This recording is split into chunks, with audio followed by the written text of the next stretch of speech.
Hello everyone, स्वागत है आपको आपका अपना प्यारा सा यूट्यूब चैनल पढ़ाई विद प्रेम पर। आज हम अपने वीडियो को आगे बढ़ा रहे हैं और आज हम क्लास 12 के गणित को उठा रहे हैं। उसके जो चैप्टर्स है, किस चैप्टर से कितने मार्क्स खाता है, किसको हम पहले पढ़े और किसको जितना ज्यादा पढ़े कि हाँ हमारा मार्क्स, हमारा रिजल्ट बेहतर साबित होगा, इसी पर चर्चा करेंगे हम लोग। आज चलते हैं, पढ़ते हैं और आगे देखते हैं कि कौन कौन सा चैप्टर इंपोर्टेंट है और किसको किसको पढ़ने से हमारा काम आसान हो जाएगा। चलिए तो फिर वीडियो शुरू करते हैं।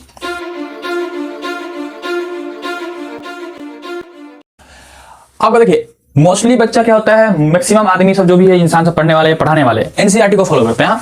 एनसीईआरटी में आपका जो 12th का मैथमेटिक्स का बुक है उसमें कुल 13 चैप्टर पढ़ने हैं। 13 चैप्टर, कितने? 13 चैप्टर पढ़ने हैं। और इसको अगर यूनिट के हिसाब से बांटेंगे हम लोग तो 6 यूनिट पढ़ना होता है और सभी यूनिट का मार्किंग किया गया है। हाँ, जैसे पहले बात करते हैं हम लोग पूरे 13 चैप्टर पे। हाँ, फर्स्ट चैप्टर में आपका आता है रिलेशन एंड फंक्शन, सेकेंड है आपका इनवर्स ट्रिगोनोमेट्रिक फंक्शन। ये दोनों मिलाकर के एक यूनिट बनता है, ओके, जो कि आता है अपने पास रिलेशन और फंक्शन के अंतर्गत। और ये आपका टोटल आता है 10 मार्क्स का। अगर आप 2 चैप्टर को पढ़ेंगे एनसीईआरटी का तो आपको 10 मार्क्स, ये 100 में 10 मार्क्स, ओके। चलिए आगे बढ़ते हैं हम लोग। ये जो थर्ड और फोर्थ चैप्टर है ये है मैट्रिसेस और डिटरमिनेंट। ये आपका सेकेंड यूनिट में आता है, इसको अलजेब्रा बोलते हैं हम लोग। अलजेब्रा के अंतर्गत ये दोनों आती है और ये आपको आएगी 13 नंबर का 100 में से। ये सारे कितने हैं? 100 में से है। हाँ, तो 4 तक समझ में आ गया। 2 फर्स्ट यूनिट में, 3 4 अपने पास क्या आ गया सेकेंड यूनिट में। और सबसे ज्यादा इंपॉर्टेंट जिसको बोलते हैं हम लोग कि पूरा आधा का आधा जान है पूरा, हाँ, वो है कैलकुलस। और कैलकुलस के अंतर्गत आता है आपके पास 1 2 3 4 5 चैप्टर। और इसमें 5 चैप्टर जो आएंगे आपको पूरे 40 नंबर के। अब देखिए अपने पास कि आधा का आधा, अगर हम आधा करें तो 50 होता है और उससे थोड़ा सा कम, मतलब 40%, पूरे 100 का 40% आपका सिर्फ कैलकुलस से आता है।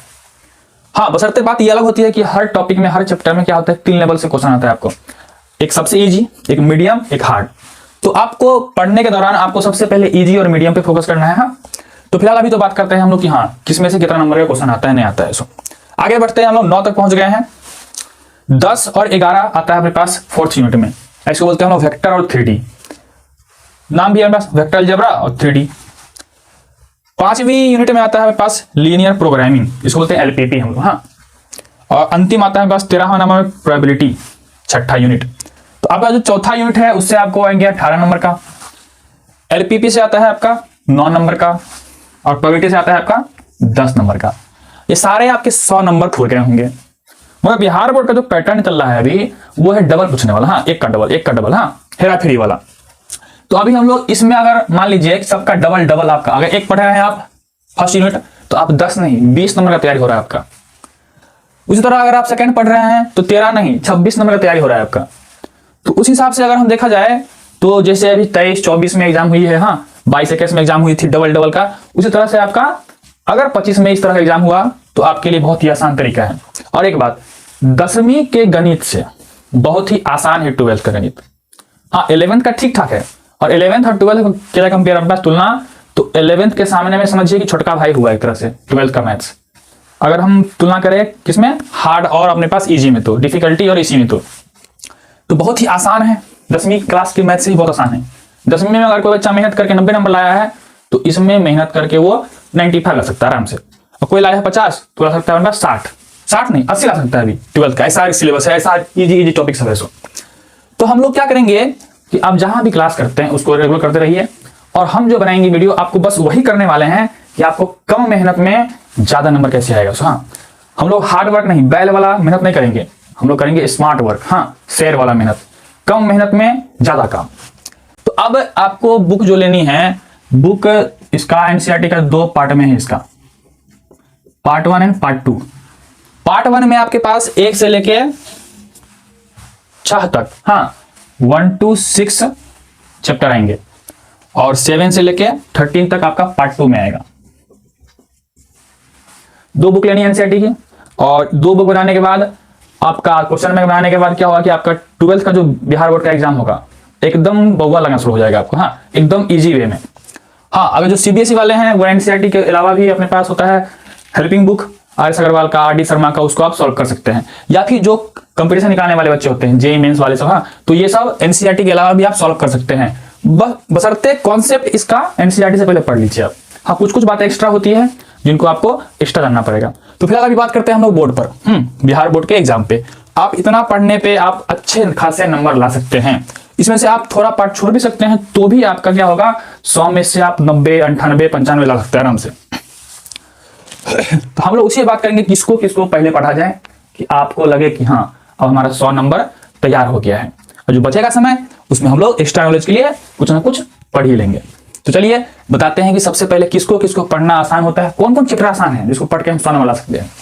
तो शुरुआत अपने पास हम लोग करेंगे किससे, अलजेब्रा से, मतलब कि आपका यूनिट नंबर 2,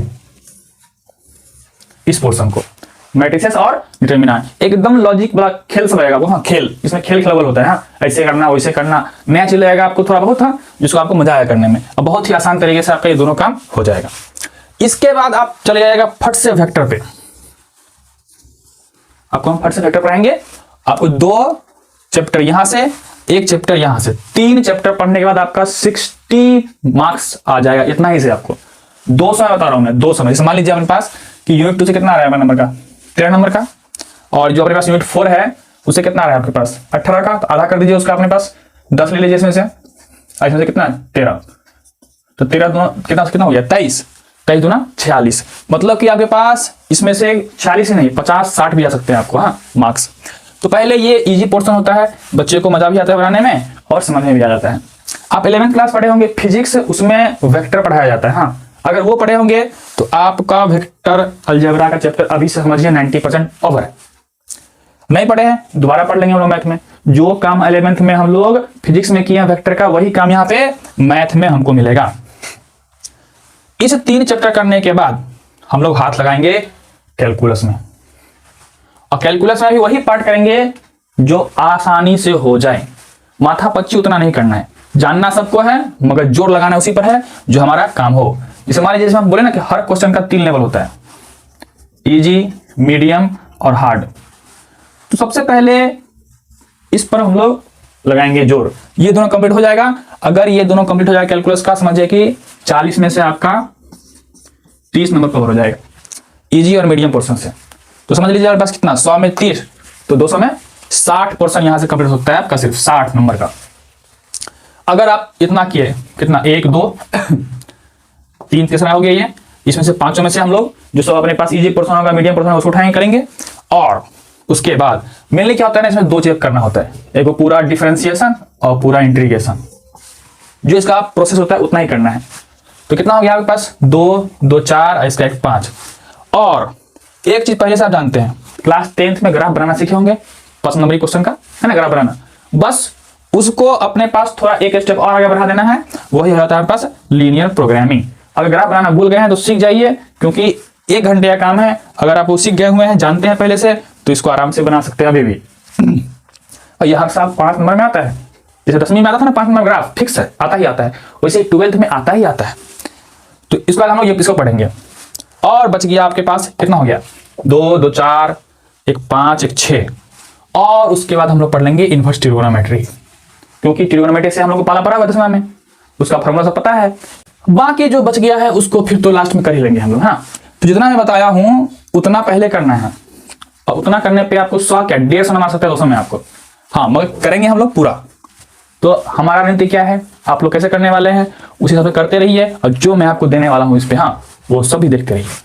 हाँ शर्त एक और बात है, हाँ कि अगर ये सब आपको आसान तब लगेगा जब आपका मैथ का बेसिक आपका स्ट्रॉन्ग रहना चाहिए। तो ये बेसिक क्या होता है, जाते जाते सुन लीजिए। बेसिक मतलब होता है सबसे पहले पहाड़ा आना चाहिए, टेबल्स 2 से लेके 20 तक का, जुबानी लिख कर नहीं, इन्हें कि 2 पंचे 10 होता है, एक बार में बोल दिया हम लोग। उसी तरह से 18 सत्ते, 16 अट्ठे, 19 नामा, एक बार में जुबान पे आ जाना चाहिए, हाँ 2 सेकंड के अंदर में। ये पहले स्ट्रॉन्ग कर लीजिए। कितना बच्चा सोचता है क्या है लिख के गुना करके लिख लेंगे, वो अलग बात है, आपको जुबान पे आ जाना वो अलग बात है। उसके बाद आपको जोड़ घटाव गुना भाग, ये सब भी जो जुबानी हो सकता है उसको आपको कर लेना है। यानी कि हर बात के लिए हम लोग कोने में जाकर गुना नहीं करेंगे। हाँ, कुछ कुछ गुना अपने पास माइंड से हो जाना चाहिए फट से। उसके बाद आपको एलसीएम एचसीएफ निकालने का जो ट्रिक होता है थोड़ा बहुत वो भी आना चाहिए। उसके बाद आपको सबसे भयंकर चीज बोर्ड मास प्लस माइनस का खेल वो पता होना चाहिए। डेसिमल का जानकारी होना चाहिए, दशमलव का, बट्टे पर का जोड़ रहना चाहिए, फ्रैक्शन, और सिंगल वेरिएबल वाला इक्वेशन आना चाहिए सॉल्व करने के लिए।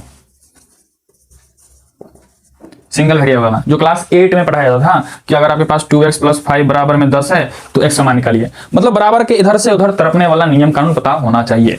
अगर ये आपका ठीक ठाक है तो फिर तो आपको सिर्फ कॉन्सेप्ट बताना है और आप आगे काम कर सकते हैं। हर क्वेश्चन में ऐसा काम होता है कि आधा काम कॉन्सेप्ट होता है जो कि आपको टीचर बताएंगे, और आधा काम आपको पहले से मालूम होता है करने के लिए। आधा पे करके छोड़ दिया जाएगा, कौन बता जाएगा कॉन्सेप्ट, उसका आपको खुद सॉल्व करना है। तो ये वाली बात जो मैं बताया हूं, ये बात अगर पता रहता है तो बच्चा आधा से संभाल लेता है पूरा जिम्मा, और जिसको नहीं पता रहता है, जो कमजोर है इसमें, उसको फिर हाथ पकड़ के अंतिम सांस तक ले जाना पड़ता है। तो वैसे बच्चे को हम लोग बोलते हैं बैल टाइप का बच्चा। हाँ, जिसको हम लोग लाठी चला रहे हैं, चल रहा है, छोड़ दिए रुक गया, तो उस तरह का नहीं बनना है अपने पास। आपको ये पता होना चाहिए, नहीं पता है, कमजोर है, इसमें कुछ कमी है, इसको पूरा कर लीजिए। उसके बाद देखिए आपको जितना लग रहा है चैप्टर 13 चैप्टर खत्म करने में ज्यादा 4 से 5 महीना खत्म कर सकते हैं हंसते खेलते हुए, रोज 1 से 1.5 घंटा पढ़ के।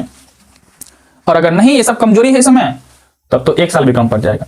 तो आपके हाथ में है तैयारी कैसे करना नहीं करना है सो, रिजल्ट कैसे बनानी नहीं बनानी है सो। और हमेशा पढ़ने वक्त ध्यान रखिए कि हाँ, कि आप गार्जियन को सोचिए, गार्जियन के बारे में सोचिए। और अगर पढ़ रहे हैं, आप पढ़ाई को खेल समझ रहे हैं ना, मतलब मजाक में ले रहे हैं, तो अच्छी बात नहीं है। और अपने गार्जियन को ध्यान में रखते हुए, उनके क्या बोल सकते हैं उसको, परिस्थिति को ध्यान में रखते हुए पढ़ाई पे ध्यान दीजिए और पढ़ाई कीजिए। तो आज के वीडियो हम यहीं खत्म करते हैं, मिलते हैं फिर अगले वीडियो में।